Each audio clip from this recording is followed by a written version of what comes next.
a new 2.5-year deal to commit yourself to Wrexham Football Club.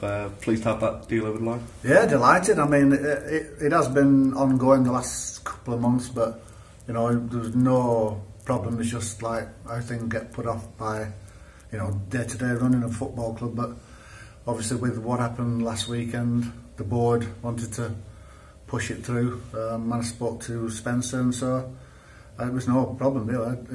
They just pulled it out of the bag, and I signed it the other day. But obviously delighted. But obviously now the key is to, you know, in the end who comes in at the club. But no, really pleased. I've enjoyed every minute of it, and you know, the original thing about in June when I signed a short-term thing was just to really see how I got on with things here, what the working relationships were going to be, and you know, everybody, the staff and the players have been great. So I'm just delighted at my time of life to get that opportunity.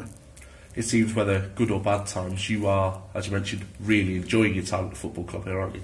Yeah, I've always, I think you've looked through, I've spent, like obviously, nearly 8 years at Wigan, but, you know, I had opportunities to go to Everton and things like that, but, you know, I usually get quite close to the players, and, you know, it's not easy to strike up what you've got here at the moment. It's a feel-good factor, and, you know, I just enjoy every minute. We look like we can win more football matches than we lose, which is what I like to be a part of, and hopefully we can carry on and be successful. How key have those players and that dressing room been to you making that decision? You mentioned you wanted to have staff for and what, you know, what the club's like generally, but how key have those players been for you? Well, fantastic. I mean, it always helps winning games, but it's how you know, the day-to-day work. The players have responded well to everything that we've done. I think we saw last week they responded last Saturday. So it sounds a bit old-fashioned, but I just like to be involved. Obviously, you know, over a period of time, you know, you have your highs and lows in football, but when you can feel that the team you send out are going to give a real good account of themselves because of the quality of the player that you've got and the character in the team, it isn't that easy to come across, you know, and that's what we've got here, and something to build on. The club seems like it's ready to, you know, like on a launch pad, it's ready to go, like, you know, obviously they've worked hard. I can see the hard work that's gone in over the years to get it out of trouble financially, and so it just seems all ready to set off and hopefully get back to where it belongs. Obviously 2.5 years as assistant manager, that seems to be a role that you really enjoy and you really thrive in. Yeah, well, I enjoy the manager's role apart from some of the bits that go along with it. So I just enjoy being the most enjoyable part of the job is the training pitch, match day, the dressing room. After that, it's all a bit, you know, not boring, but it's like, you know, you've got to really enjoy that side of it, really, meetings and stuff, which I'm not really that good at. That's something me, I just usually say what I think. But in the last week, obviously you've been interim manager. How has the dust settled at the football club? Is it, obviously you've been brought in perhaps a part of that role to just stabilise things going forward into this weekend? Yeah, well, I feel like obviously I was really concerned last Saturday during the day, like, you know, because it was such a big game for the club, and obviously the replay is just as big now with the draw, but just to get a performance, you know, settle the players down and get a response from them, and the response we got was fantastic, just a shade short of winning the game, so that was really pleasing. But the mood since then has been good.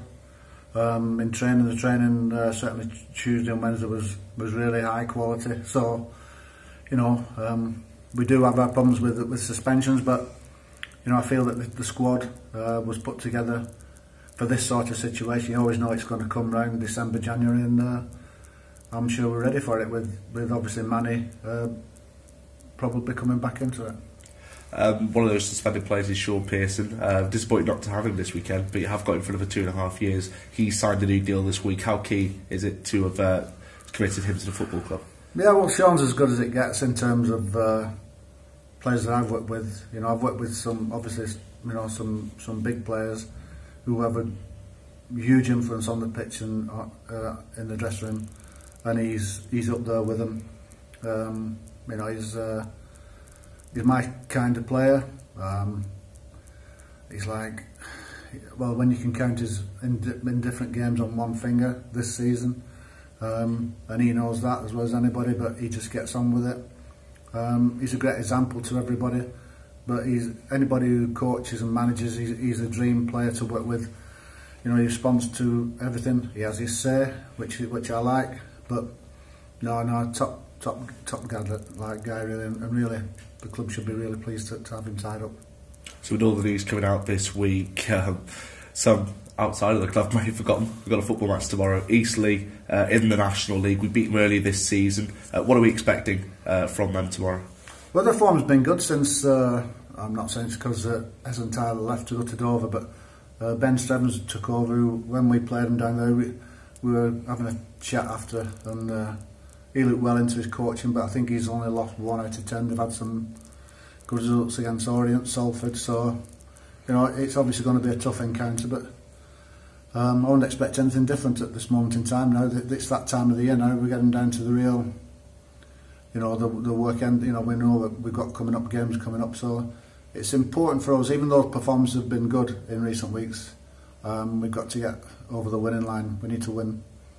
Yeah, you mentioned what's coming up with it being that Christmas period, a few weeks now without a win. It is important, isn't it, to get back to winning ways before that busy period comes in, or as we're pretty much getting into it right now. Yeah, mainly because of what the pace that's being set in the league. Like, I mean, when you have as good a start to good first half to the season that we've had, you would expect to be 5-6 points clear.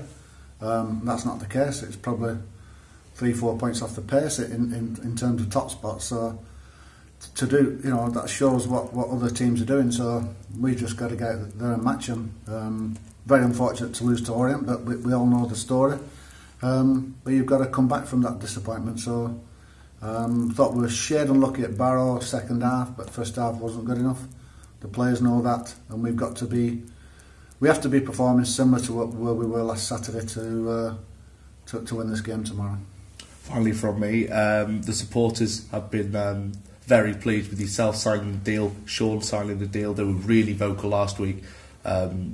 Just how keen are you to see them turn out again tomorrow and create a fantastic atmosphere at the racecourse?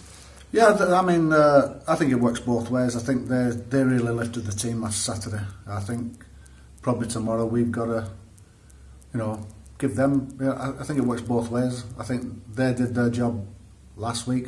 I know they'll do the job, but I think we need to come out raring to go tomorrow, show it. I think I get the feeling every time I'm here that once the team shows that it's really up for it, the crowd are very much behind them. So it's really up to the lads to really get the fans on board. But I mean, the fans have been fantastic all season, and it is really down to the team now to show them that, you know, last week wasn't just a, you know, not a one-off, but like not just because it was a cup tie, big crowd.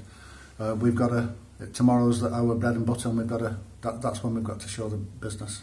Cheers, Graham. Cheers.